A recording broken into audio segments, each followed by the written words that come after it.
Bom dia a todos. Estamos abrindo mais essa live para poder conversar com vocês sobre as questões relativas ao coronavírus. De início, uma informação de agora, de 15 minutos atrás. Nossa unidade de internação de UTI do Hospital de Campanha, onde tinha 18 pacientes internados, limite máximo da internação, houve o óbito de um desses pacientes. Portanto, reduz para 17, mas acresce nos mais de 300 óbitos que Feira de Santana já tem. A nível de internamentos, clínicos, nós temos 18? 17 clínicos, 20 internamentos clínicos em leitos clínicos neste momento. Portanto, 37 pessoas estão internadas no Hospital de Campanha. A situação é de muita gravidade. A situação permanece ainda aumentando o nível de gravidade. A informação que tenho também é que a rede privada encontra-se praticamente toda ela cheia. Inclusive, uma pessoa, nesse momento, está buscando internamento em uma unidade de tratamento intensivo fora de Feira de Santana, porque trata-se de um paciente que tem um plano de saúde e aqui em Feira não conseguiu ser internado em área de UTI. Está sendo transferido para Salvador. Então, a área privada continua também com um nível de lotação praticamente máximo. E as informações que tem é que no Hospital Clériston Andrade os leitos também estão completos em termos de internação. Este é o padrão existente nesse momento. O nível de gravidade é muito maior do que o que nós já tivemos nesses últimos meses. E nós estamos chegando também a um limite muito forte do ponto de vista de atenção médica. Eu vou pedir a doutora Melissa Falcão, que está aqui conosco, nossa coordenadora do nosso comitê de combate ao coronavírus, para que ela possa fazer uma análise sobre a situação. Melissa. Bom dia a todos.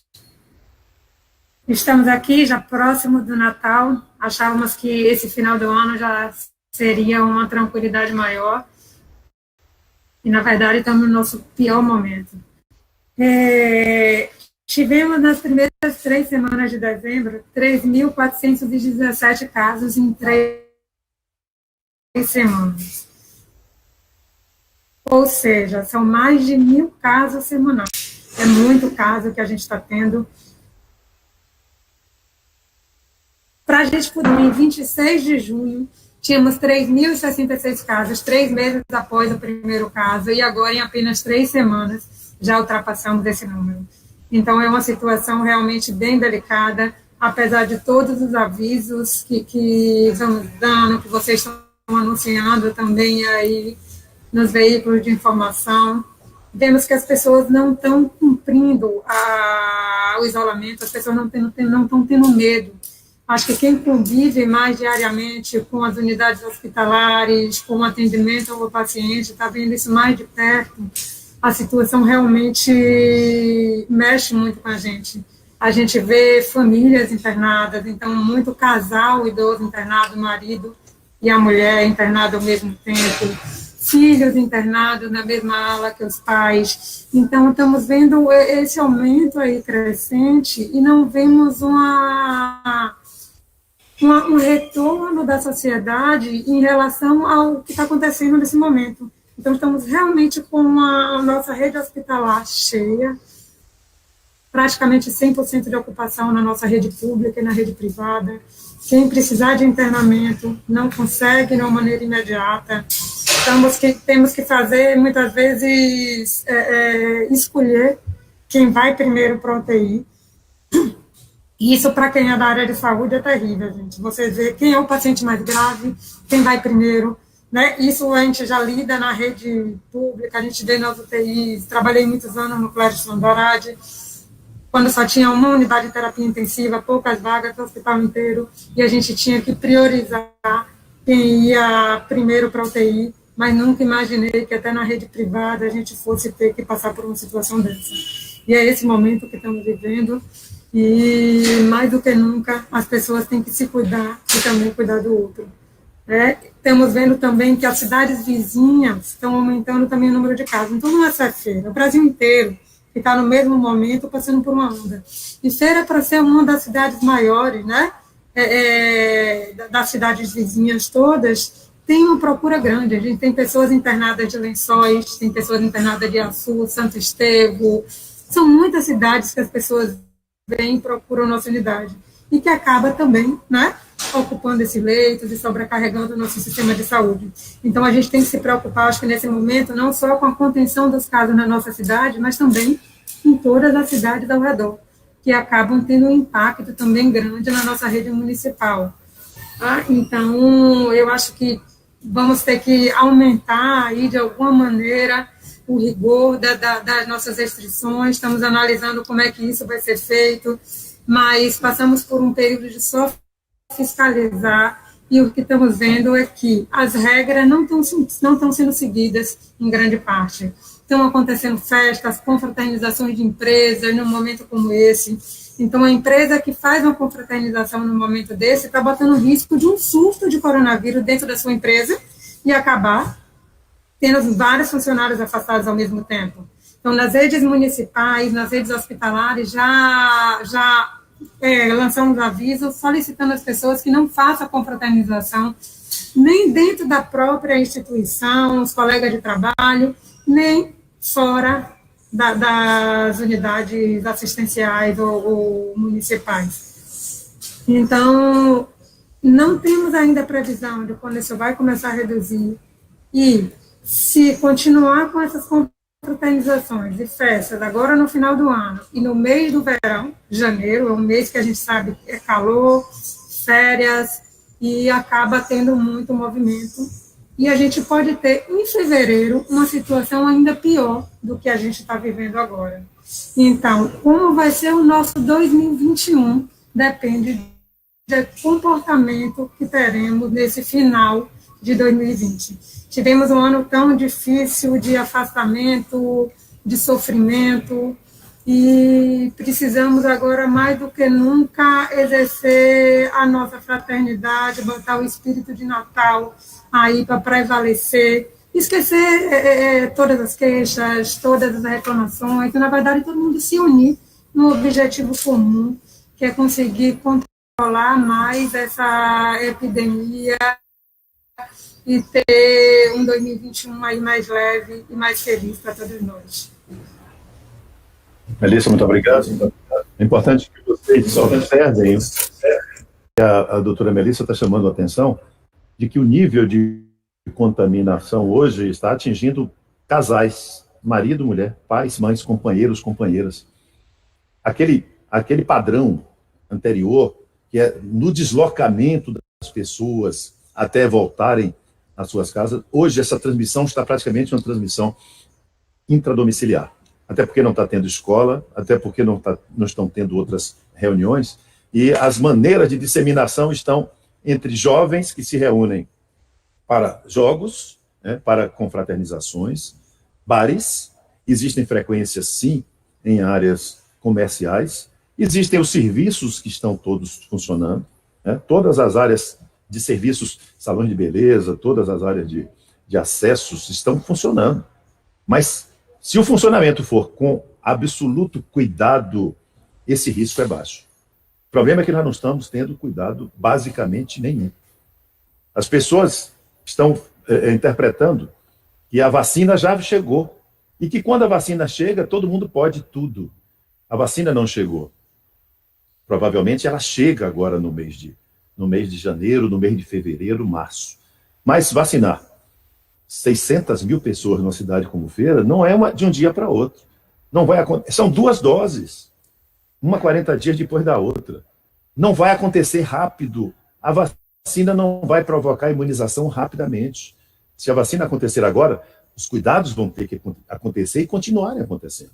Mas é preciso que nós façamos uma valorização importante. É a primeira vez, neste século, e também no século século passado, que nós temos, desde que a doença começou, neste período, no final do ano lá na China, nós já temos tecnologicamente vacinas. Buscar tecnologia para fazer isso, somente uma situação dessa permite que a gente avance tanto. Os saltos estão imensos do ponto de vista tecnológicos. Mas a vacina já está aí. Podem existir problemas? Podem existir problemas. Mas esse salto, quanto tempo demorou-se para poder se fazer vacina de paralisia infantil, de sarampo?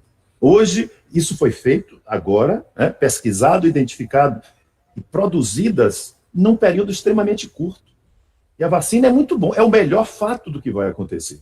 Existe uma discussão política no mundo inteiro envolvendo a vacina. A vacina é o melhor resultado. É a melhor coisa que a gente pode ter nesse momento. Portanto, a vacina não chegou, mas parece que aqui nós já decretamos o fim da epidemia e está todo mundo soltando, liberando geral. E os riscos são esses. É um total de 18.825 pessoas atingidas aqui em Feira, 15.953 se recuperaram, 326 pessoas faleceram até agora, e nós temos que lamentar isso. Isso é a parte mais difícil que eu tenho para poder comunicar a todos. Um abraço forte e lamentar aqueles que perderam seus entes queridos. 1.593 exames ainda estão lá em Salvador, no Laboratório Central, aguardando para poder serem lidos e informados aqui na nossa cidade essa semana. Quer dizer, a doença continua grave, a situação continua tão grave ainda, e ainda podem ter piora, porque vão chegar novos resultados também até lá. Portanto, os riscos continuam muito grandes. 326 óbitos, corrijo, mais um agora de manhã, 327 óbitos.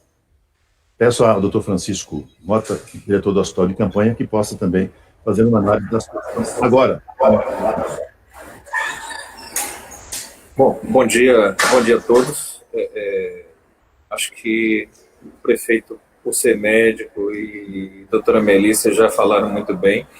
A vacina, não tem dúvida que é a melhor notícia que tivemos para esse final de ano, mas como o prefeito colocou muito bem colocado, não temos imunidade ainda. A população vai ter que ser vacinada, e não é o fato da vacina ter sido aprovada em alguns países do mundo que isso já garante que a epidemia acabou. Nossa situação no Hospital de Campanha hoje é extremamente preocupante. Como já foi colocado por doutora Melissa, a rede privada já está sem vaga, o Clécio Andrade tem trabalhado na sua capacidade máxima, e o Hospital de Campanha também, nesse momento, está completamente cheio, né?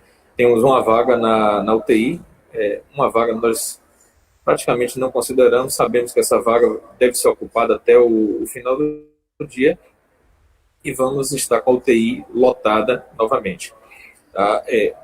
Não temos mais como expandir a UTI, é questão física, é questão de equipe. Teria que se construir uma nova UTI. Construir uma UTI não se faz da noite para o dia. Então, essa hipótese de ampliar leito de UTI, nesse momento, ela está descartada, mesmo porque temos um número limitado de profissionais que trabalham na rede privada, que trabalham no Hospital de Campanha, que trabalham também no Clécio Andrade. Então, não é só a limitação física, tem limitação de equipe também para se contratar. Estou falando isso porque muitos me perguntaram no dia de ontem em relação à possível ampliação de UTI. Podemos ampliar, sim, os leitos clínicos, se julgarmos necessária. No momento, estamos com 35 leitos, nossa capacidade é de 50, essa capacidade já está instalada, e se houver necessidade, o prefeito já sinalizou que isso será feito. No momento, não temos essa necessidade, eles estão suprindo, mesmo porque o que acontece é que quando estamos com a UTI lotada, nós temos que segurar alguns casos, mesmo que sejam de enfermaria. O que significa segurar esses casos? Eu não vou internar, está sendo pedido uma vaga de enfermaria? Não. Tem aquele doente que tem o potencial de complicar. Tem aquele doente que a gente chama de borderline. Ele pode ter necessidade de ir para a UTI. E se eu recebo um pedido de vaga do doente que tem possibilidade de ir para a UTI, eu não tenho vaga na UTI, naturalmente eu não posso admitir esse doente. Então, Melissa colocou muito bem, os cuidados não estão sendo tomados. As pessoas não estão cumprindo o distanciamento social. Olha que ela falou muito bem, ela não falou em isolamento social, isolamento não está se fazendo mais, é o distanciamento. O que acontece é que as pessoas saíram dos seus home offices e passaram a se arriscar aos poucos. Inicialmente, ia a um restaurante, um casal, e depois eles aumentavam, iam encontrar um casal de amigos que também estavam sem sintomas, e depois iam para aglomerações maiores. Lembrando que a maioria das pessoas são assintomáticos. Então, você tem um assintomático no meio de vários que pode transmitir para todos aqueles. E aí, esse indivíduo vai levar para casa, como o prefeito colocou muito bem, a transmissão está ocorrendo de forma domiciliar e aí acaba contaminando a família toda. A maior parte deles vão ter sintomas leves, mas os que precisarem de internação hospitalar podem sim morrer por falta de vaga. Agradeço, Francisco, e vou passar a palavra para o Dr. Cleudson Almeida, que é a pessoa que coordena a nossa fiscalização preventiva integrada, para poder dar uma ideia rápida das ações que estamos desenvolvendo e que desenvolvemos diariamente com relação ao nível de fiscalização dos nossos decretos contra coronavírus.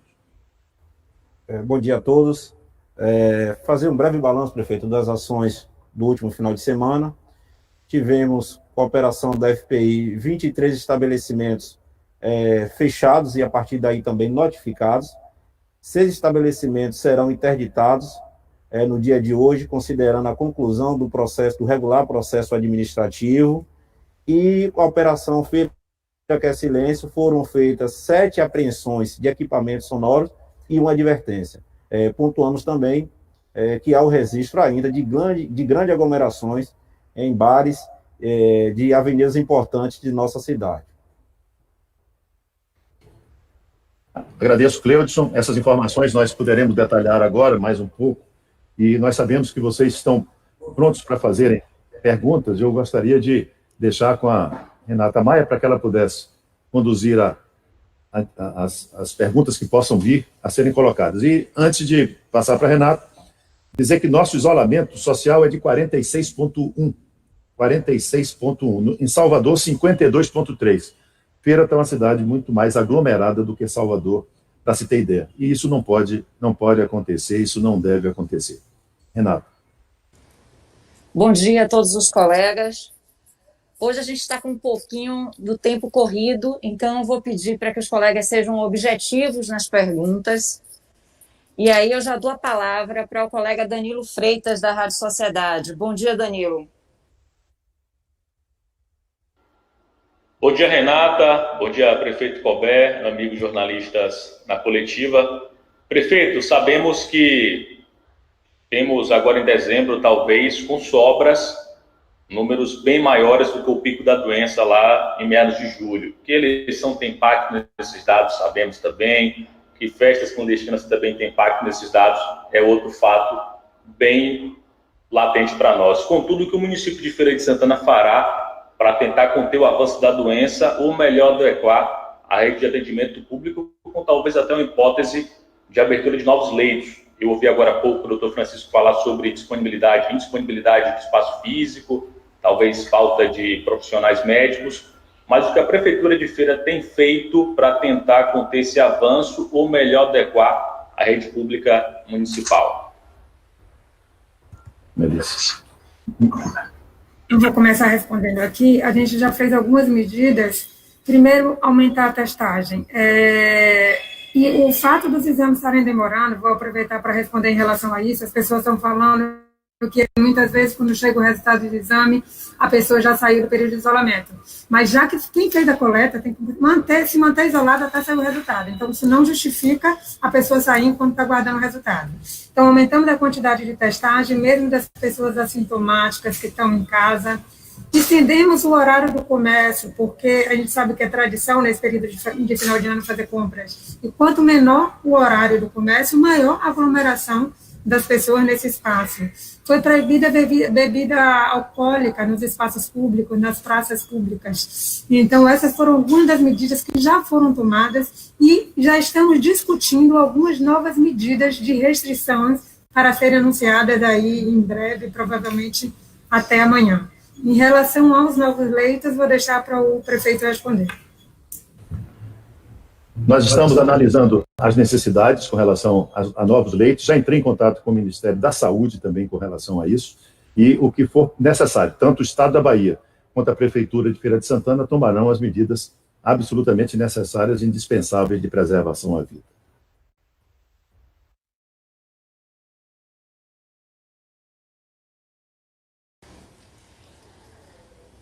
Vou repetir mais uma vez, eu peço que os colegas sejam objetivos nas perguntas, porque a coletiva vai se encerrar às 11h50, para que todos possam fazer suas perguntas. Passa a palavra para o colega Hammurabi Dias. Bom dia, Hammurabi.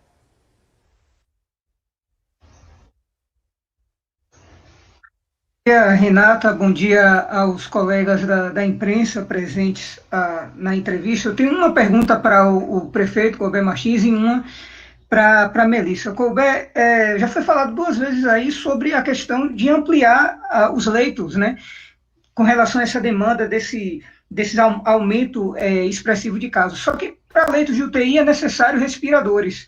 E dos 120 respiradores que chegaram no estado, 60 foram para o interior e nenhum para a Feira de Santana. Como é que o senhor avalia isso? Como é que o senhor avalia a questão dos respiradores na cidade? Está bem abastecida desses equipamentos? E a pergunta para a doutora Melissa é com relação à vacinação. A senhora, como gestora do Comitê de Covid-19 da cidade, o que é que começa a ser esboçado? É claro que a maioria das cidades e estados devem seguir o PNI, né, o Plano Nacional de Imunização, mas existirá alguma especificidade para a Feira de Santana, por exemplo, que pode ser adiantado sobre isso aí? Muito obrigado, bom dia.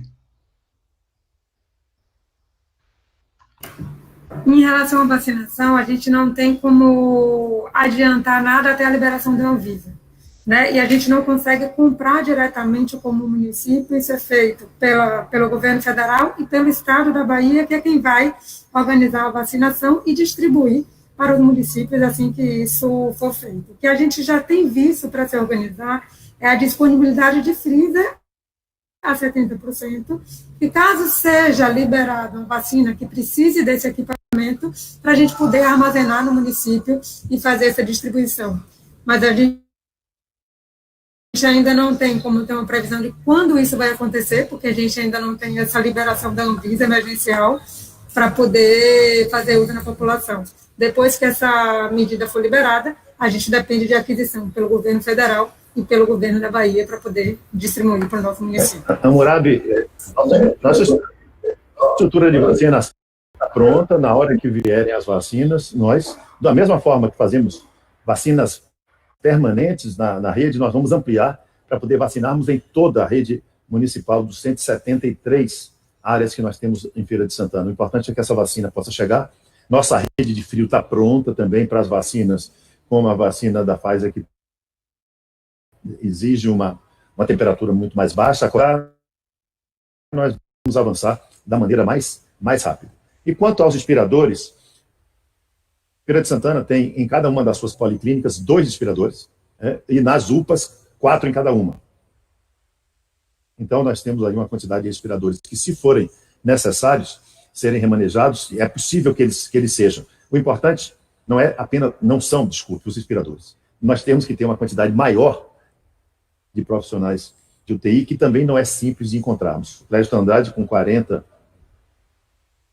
leitos, tem praticamente 4 plantonistas a cada dia. Então, não é apenas os equipamentos. Equipamentos a gente pode providenciar, mas o que nós temos precisão mesmo é de ter uma equipe pronta para isso, e não é fácil. Salvador está reabrindo outro hospital, o Hospital Santa Clara hoje, então nós dependeríamos muito desse tipo de profissional. Mas o que for necessário fazer, não tenha dúvida, será feito. Francisco? Passo. Nem todo paciente que tem Covid, que está internado em UTI, vai precisar de um respirador. Então, se colocou muito a questão do respirador no início, mas a cidade está, de fato, bem abastecida em relação ao respirador. Obrigada, doutor Francisco, aí, pelo complemento da resposta. Eu passo a palavra para a colega Andréa Trindade, do Acordo da Cidade. Bom dia, Andréa. Bom dia a todos. A minha pergunta é direcionada à doutora Melissa. Ela informou sobre a possibilidade de existir restrições, né, por conta para controlar a disseminação do coronavírus. Eu gostaria de saber se é possível adiantar alguma dessas restrições que estão sendo analisadas e que, inclusive, a doutora falou que vai ser anunciada amanhã, mas tem alguma que já pode falar ou alguma das opções que estão sendo analisadas? E eu tenho uma pergunta, eu tenho só um instante, e uma pergunta para o Dr. Cleudson, que com relação às fiscalizações, a gente observa que há muitas aglomerações em bares e restaurantes, e aí a gente sabe que muito disso faz parte do comportamento dos clientes. Mas o que durante a fiscalização é observado com relação aos estabelecimentos, quais medidas sanitárias os bares e restaurantes não estão cumprindo? Bom dia, Dandara. Não podemos ainda fazer o anúncio. André, acho que tinha sido Dandara. Tá. Bom dia, André. A gente ainda não pode anunciar essas medidas restritivas, porque ainda estamos analisando e vendo uma maneira de ter um impacto menor, principalmente para os comerciantes e para os donos aí dos empreendimentos que já foram tão penalizados durante o ano. Então, assim que tiver definido essas restrições, a gente vai anunciar e passar para a imprensa. André, bom dia. André, o que se observa nos estabelecimentos do ramo tipo bares é justamente um acúmulo de pessoas, uma aglomeração muito grande. Há um respeito com relação aos funcionários dos estabelecimentos quanto ao uso do equipamento de proteção, mas uma quantidade muito grande de clientes, espaçamento de minutos, não há um respeito ao espaçamento fixado e uma quantidade muito grande de pessoas. E por conta disso, efetivamente, que não vem sendo cumprido o horário definido no decreto municipal de fechamento das atividades, de encerramento das atividades até às 11 horas. Então, isso tem sido muito notado com as ações da fiscalização. Eu vou fazer a pergunta agora da jornalista Dandara Barreto, do blog do Velame, que ela encaminhou a pergunta. Prefeito, não temos mais leitos de UTI disponível na cidade, nem público nem privado. Diante dessa situação, podemos dizer que a saúde de Feira de Santana entrou em colapso? Um bloqueio total não seria a melhor maneira de amenizar essa situação? Dandara, não. Nós estamos atingindo um limite de capacidade que a gente pode, inclusive, se for necessário, ampliar. Então, quando isso for necessário, temos os mecanismos necessários para isso. Segundo, é importante lembrar que nem todo mundo que está em UTI precisa de equipamentos de respiração artificial. Uma parte sim, outra parte não. Portanto, é necessário que a gente saiba que a UTI está com uma grande quantidade de ocupação, mas não necessariamente porque todo mundo tem que usar um aparelho um respirador, por exemplo. Então, ainda nós temos a capacidade de poder ampliar, quando for necessário, a quantidade de internações existentes. E é importante que a gente faça isso para poder darmos segurança às pessoas. Bloquear o quê? Bloquear o quê? Parar tudo, fechar a cidade toda, lockdown, não acredito que resolva. Neste momento, a transmissão permanece ainda em cada casa. Não é uma transmissão apenas porque as pessoas estão se deslocando. Nesse momento, o que é necessário haver é um cuidado muito maior. A melhor vacina desse momento é a máscara. A melhor vacina nesse momento é higienizar as mãos com água, com sabão ou com álcool gel permanentemente. Evitar levar as mãos aos olhos. Neste momento, o distanciamento é muito importante.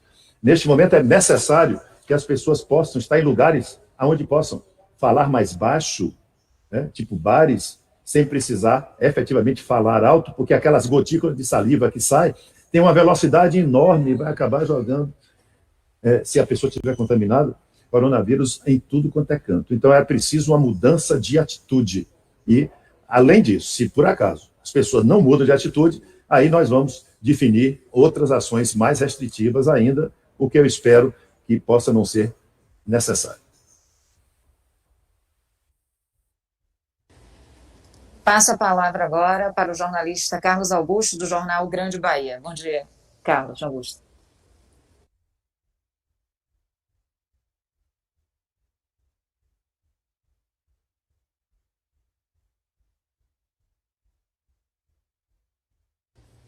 Augusto, a gente não está conseguindo ouvir você. Acho que seu telefone está desligado. Ou seu microfone, perdão. Ok. Desculpa, Renata Maia, eu lhe saudar e saudar o prefeito Colbert Martins, parabenizá-lo pela diplomação como prefeito eleito, com o mandato que se inicia agora no dia 1º de janeiro de 2021, e ao vice-prefeito eleito, Fernando de Fabim. Saudar ambos, a equipe de governo e os colegas que nos assistem. Eu gostaria de saber se existe uma previsão de tempo médio de internação, de liberação de novos leitos no Hospital de Campanha de Feira de Santana. Eu reitero as perguntas que tinha feito de forma anterior sobre os gastos com a Covid no Hospital de Campanha, se o governo municipal ainda tem saldo remanescente dos recursos federais destinados ao tratamento dos pacientes e às medidas profiláticas contra a infecção da Covid em Feira de Santana. E também, prefeito, o senhor oportunamente gostaríamos de tratar um pouco dessa reforma administrativa, sugerir que fossem apresentados os perfis mais completos do secretário. O senhor, que é um professor acadêmico, sabe da importância da questão do currículo, o currículo Lattes dessas pessoas, para que a gente saiba exatamente quem são. Falar um pouco das obras do Projeto Centro, se o senhor tem previsão de inauguração por etapas do Projeto Centro, que é um projeto que a sociedade já demonstrou que deseja que ela seja efetivado, do complexo educacional do FTC, e sugerir uma campanha de conscientização de que o espaço público é o espaço da sociedade, para que não se reitere as delituosas práticas de ocupação de praças, calçadas da cidade por pessoas, e depois essas praças e calçadas se tornam verdadeiros barracódromos que terminam degradando a vida em comunidade. Eram essas as questões que gostaríamos de levantar e pontuar junto à administração. Muito obrigado. Carlos, aquela conversa nossa, eu pedi ao secretário Edson que por favor, marque para nós conversarmos. Eu não gostaria de tratar hoje com relação às questões administrativas, porque eu estou focado nesse momento aqui, num momento mais agudo e mais difícil com relação ao coronavírus. Dizer que nós não temos previsão de aumento de leitos, não há previsão. Se for necessário tomar essa decisão amanhã, fazemos isso com muita velocidade e muita rapidez. A questão dos recursos, enquanto o Ministério não paga os 20 leitos de UTI, nós poder interromper nenhum tipo de atendimento.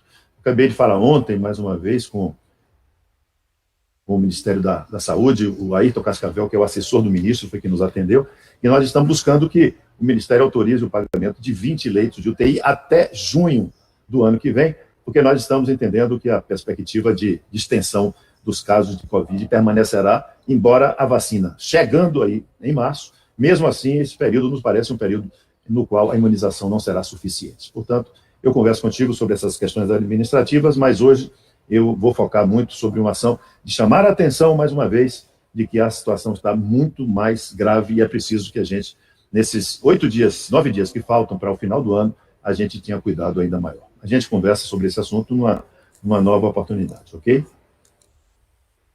Eu quero agradecer ao Anderson, que faz a nossa tradução para Libras. Seja bem-vindo, Anderson, que amplia a nossa comunicação para todas as pessoas. Beleza.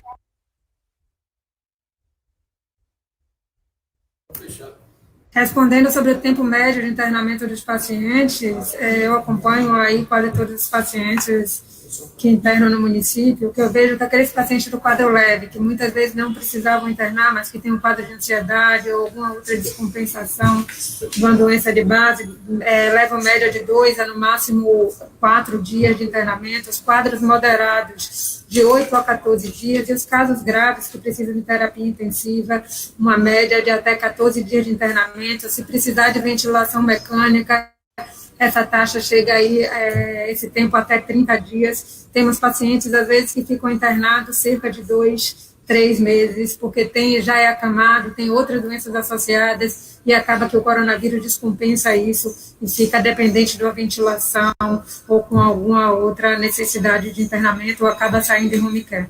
Mas essa é mais ou menos uma média que a gente tem.